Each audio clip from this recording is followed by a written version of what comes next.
Hi, my name is Veronica Polinsky, and I am a Special Collections Librarian at the Floyd County Library. I work primarily in the Indiana room, and I also do a lot of adult and public service programming, including this cookbook.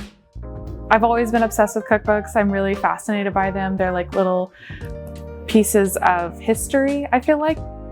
Every time I talked about this with someone, they would tell me a story about like, my grandmother would make her cake exactly this way. We can't replicate it. And we've been practicing and trying. So it's like everyone I talk to has some kind of like food cultural connection. In addition to the launch of the Community Cookbook, we'll have a talk by artist and activist Shauntrice Martin.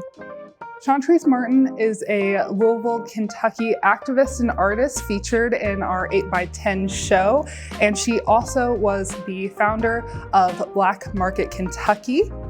Our Thursday Night Salons are a chance for our audience to get to explore the exhibitions in different and unexpected ways.